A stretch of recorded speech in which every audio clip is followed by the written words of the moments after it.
Here we go again. Oh, no, not again. You've seen it before, haven't you? Dom, how long have we been doing this? Once more unto the breach, dear friends. Again and again and again until we're both dead.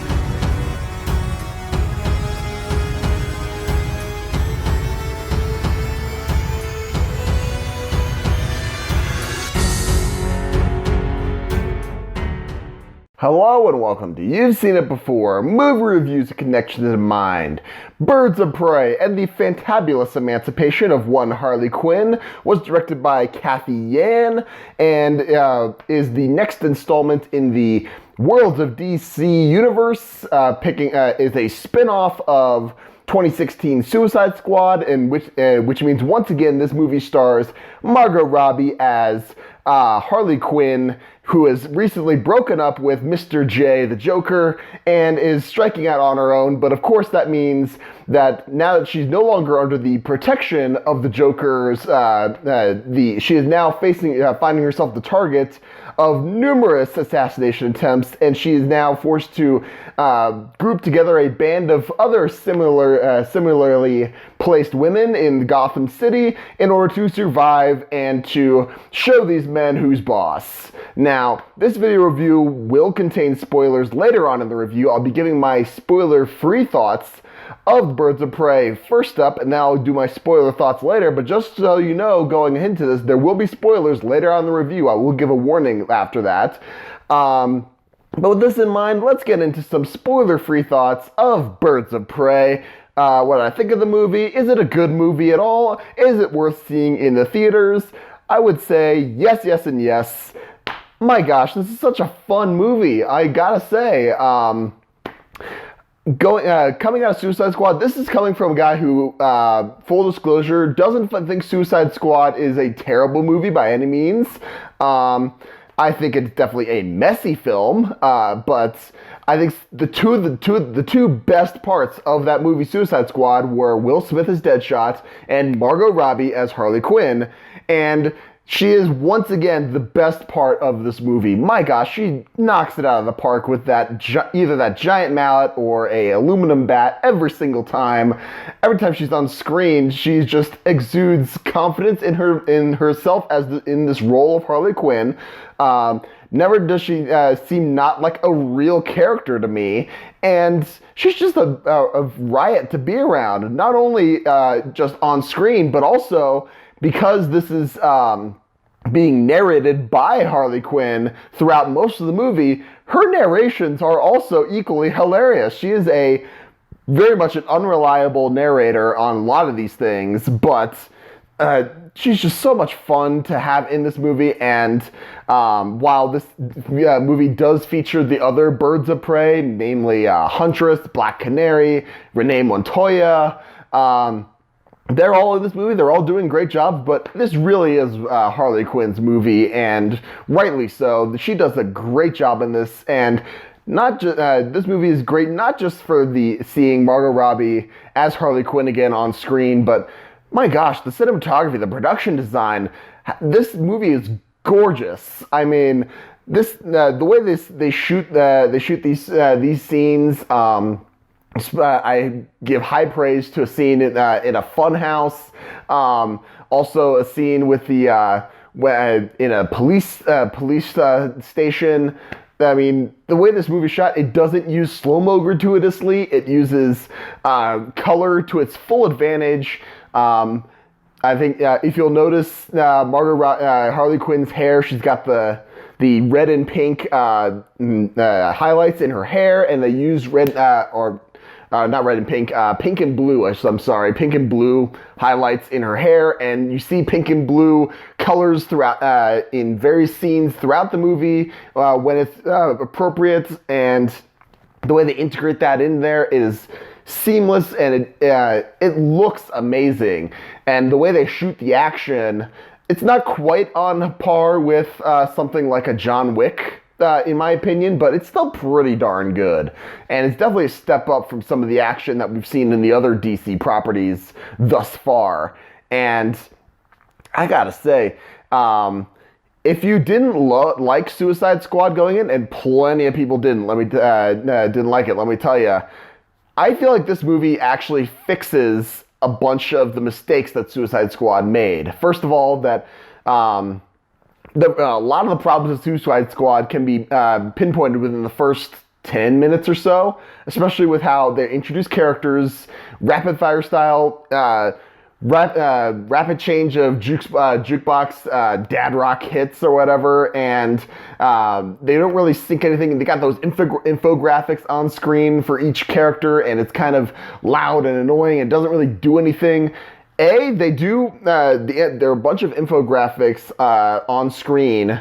Well, not infographics, but there are like graphic writing on the screen from time to time, detailing certain characters. But it works within the humor of this movie much better than it did in Suicide Squad. That first those character intros there, that was just sloppy in my opinion. This one, it works throughout the entire movie just because of how it's integrated into how Harley Quinn is telling this story.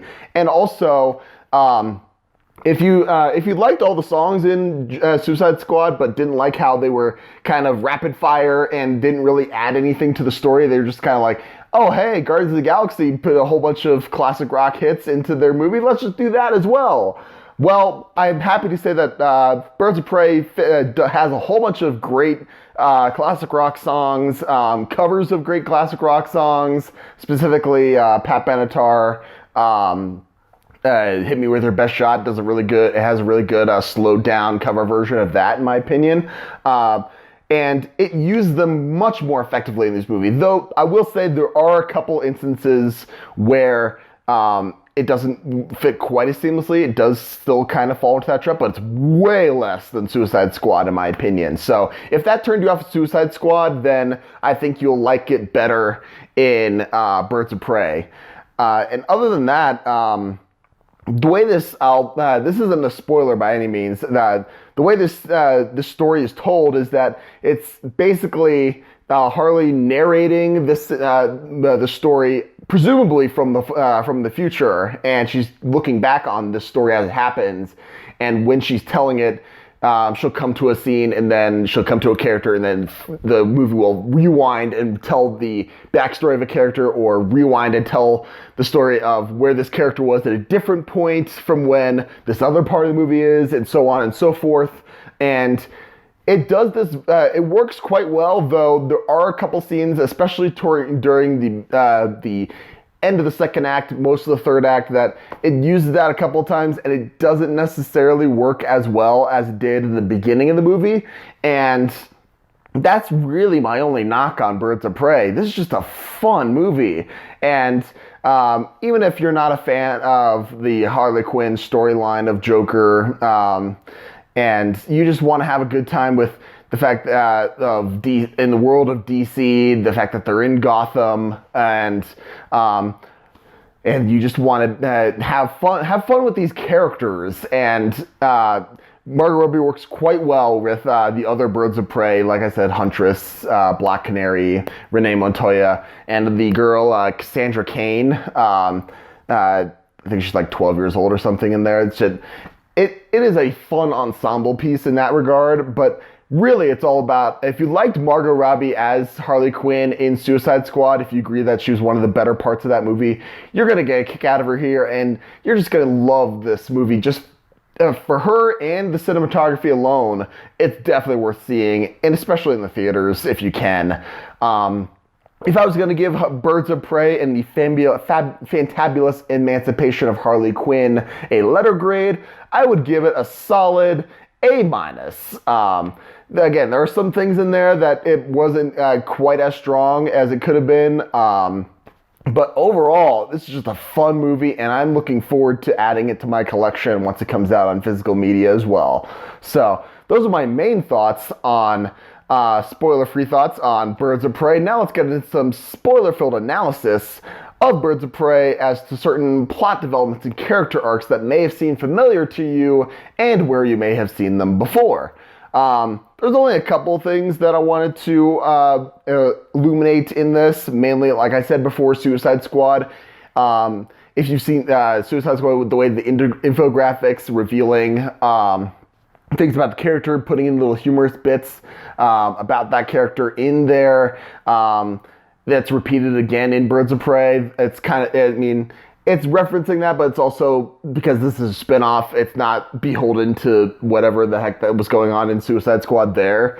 So there's that. But also the fact that this is a story that is constantly being narrated by someone for going forward, rewinding, being played from different angles. We got a fourth wall breaking character in Harley Quinn. You can't help but compare it to Deadpool in that regard. You could say that Harley Quinn is sort of the DC version of Deadpool. I wouldn't go quite that far.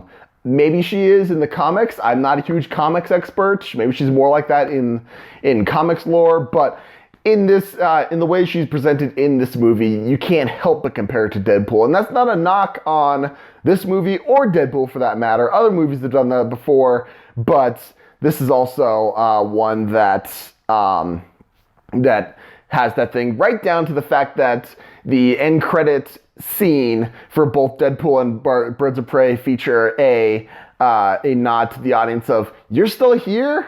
Go home," or "All right, I'll tell you something," and it doesn't pay off in the case of Birds of Prey. So you got that going for it. There's that main comparison. I'm sure there's other points of comparison to be made in with Birds of Prey to other things that have come before it. It's got that sort of bring a team together of hard luck cases vibe from other, like, sort of heist film mentality, or team up films from other things. But I didn't feel like listing them here, but feel free to list them in the comments below, which leads me into, what did you think of Birds of Prey in the fantabulous emancipation of one Harley Quinn? Did you like it? Did you not like it? Is there other things that I missed in my analysis? I'm sure I missed something. Let me know in the comments down below. Thank you so much for watching. I appreciate whatever audience I can get.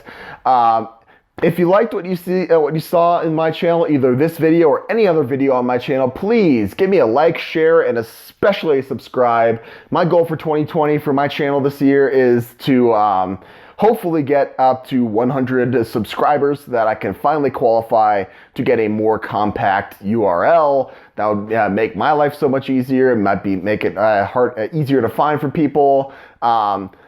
Please help me out there. I'd very much appreciate it. Again, thank you so much for watching. Be sure to look for my next movie review, which will be for Sonic the Hedgehog, which comes out on Valentine's Day, February 14th. And also, I'm currently doing a reaction series on my channel for each and every episode of Season 1 of Star Trek Picard. Those are on Thursday nights. Be sure to look for those on my channel. Be sure to look for all these things, but just remember, there is nothing new under the sun, and yes, you have seen it before.